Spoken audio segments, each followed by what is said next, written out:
is taking away thousands of jobs, and we have the energy here for whatever we want to do. It's the president who won't allow us to use it. He's already given billions to Mexico. I agree. Unfortunately, there's very little we can do. But you could consider it a homeland security. Why don't you talk to somebody that's going to be on that committee? I'm going here, and then I'm going to go you. You talked before about changing the rules in the House. Procedurally, yeah. Yeah, procedural rules are also could be changed in the Senate. For example, the filibuster.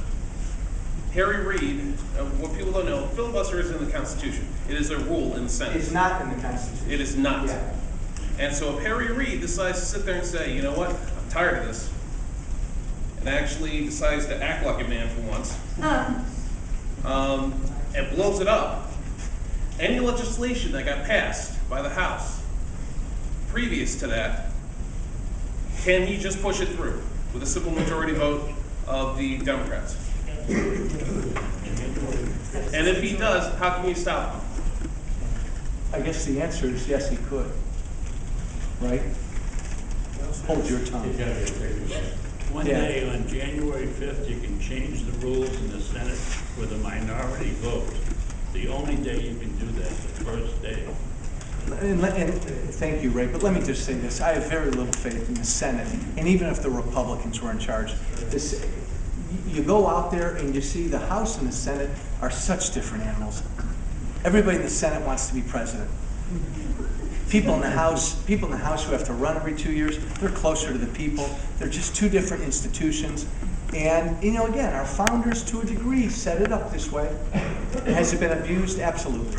All the way in the back. Yeah, Joe, thank you. I just want to go back to this DREAM Act. You know, one of the problems with that is they lay out some things, you know, get a college education or 2 years of college, 2 years of the military, whatever. Yeah. But what they don't say is, what if they don't do it?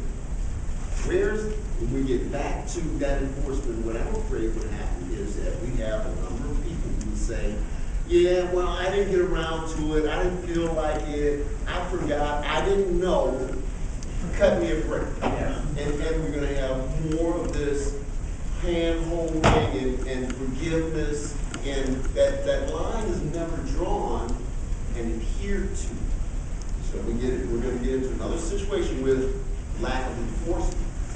Absolutely. And then I'd also comment that much of our problems around the illegal alien population is that we entitle them to things like education. Why do we have to educate all children? It's not a right to an education. It's a public education.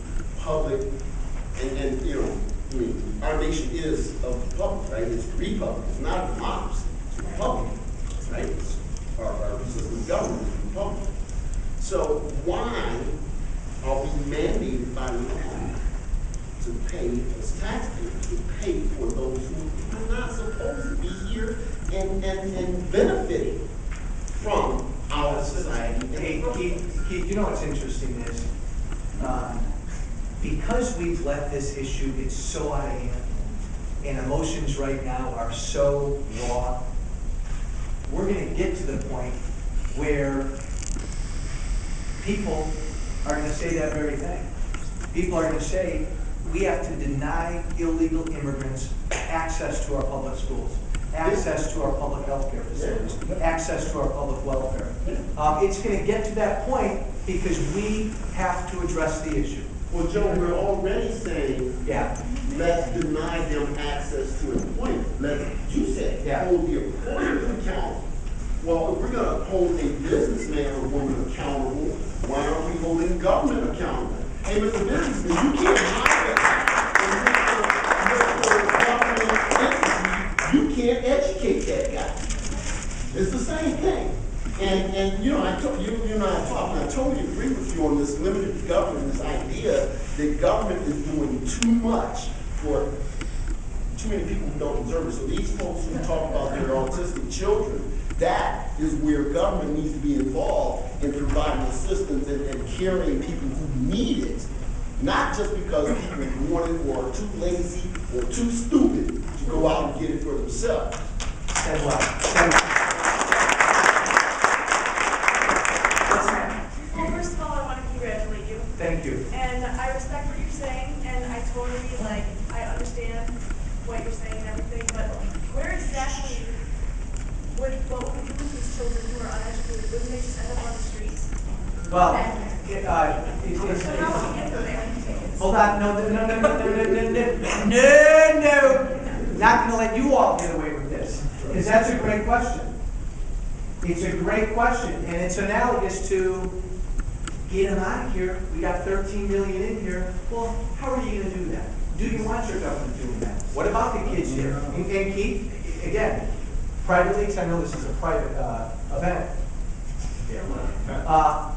I agree with you, we're getting to that point. Maybe we're at that point. But this is complicated. What does your government do then? We don't allow them access to our public schools. What do we do with us? So they'll leave. If we have rules of benefits, they will leave. Thank you. Homeschool.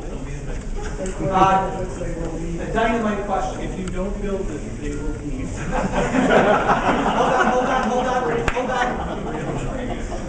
Hold on. Boom. We got a big problem in this country. One of our problems is the legislative branch, executive branch, municipal branch. I was a police officer for 33 years. I had to follow laws that people make. I had to try to enforce laws that people make.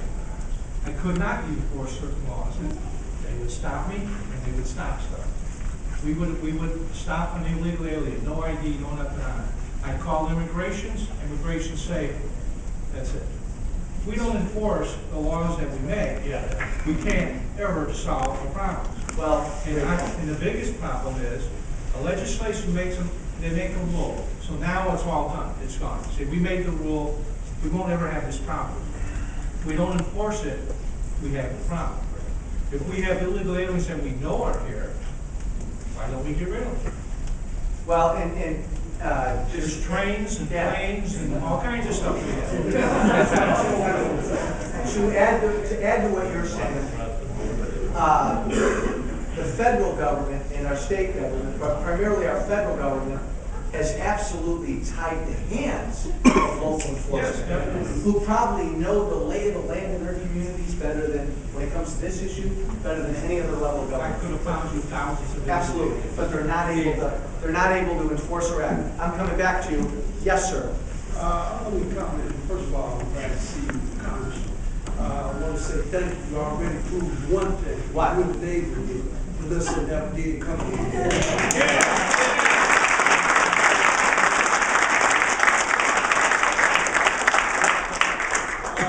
I'm a laborer, and this gentleman here was speaking about the jobs and that's getting taken away. And I wanted to speak on that because a union, I'm with the union, I pay my dues faithfully, and I got with, when Obama got in office, I went to school, got all these certificates, got everything that needed to be done, went right in, got a good job, and as soon as the strike went, I went.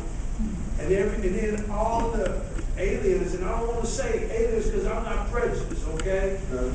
But I just want to say all of them came back to work. And I'm an American citizen. I grew up here. I've been working my butt off. I'm 51 years old. I got a family at home. And then they tell me, well, you on layoff seniority. Well, how did they get in and get these jobs? I mean, I understand that's a question that You are so close to a filibuster. I'm like, One more thing. I like to smile, so I'm gonna let it talk. Go. For the last week I was in Springfield, I was doing some lobbying, okay? One of the bills hit the floor, medical marijuana. It's about to be passed. Now, if it get passed here in the state, they're trying to base it off of Colorado.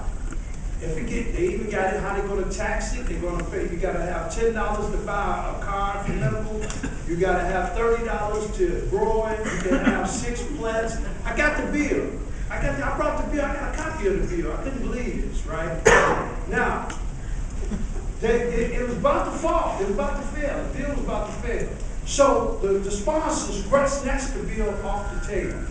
So they could go, you know, get it lobbied, get it worked, and then it'll pass the House, and then it'll go to the Senate. Don't know if it's gonna pass, because I haven't been back, I left when we came back, and I came back. But my question is, just suppose, because it looked like it was about to pass on the House. If it passed in the state of Illinois, do start selling, having medical marijuana houses and stuff like that. You're a small business committee. That's going to be a business. It's going to be taxable. It's going to be taxable. Where's he going with that? How do I feel about that at the federal level? Yeah, because I'm totally against it. I'm going to let you know personally, I'm a recovering addict, and I'm totally against it.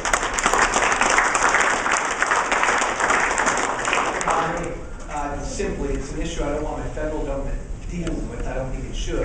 Where am I on the issue in particular, though? I'm not in favor of legalizing the medical use of marijuana. I think that there's current legal medicine and drugs that contain the same basic elements that chronic folks who have chronic illnesses can deal with. I think if we legalize marijuana, it's going to be so hard to control. I don't want my government in that business. You don't know what people can be selling people stuff that the government can't control what's in it. Right now it's in medicine. It's the same basic things are in medicine. I think it's much more controlled. I didn't think I'd get that question. All right, I promise you. Brief, go. Only because I like it. I promise. My question is with the don't ask, don't tell. Yes. Now, with regards to this has cost the nation in less than 20 some odd years that this has been in place, tens of millions of dollars. Not your country, our country. Tens of millions of dollars of taxpayers.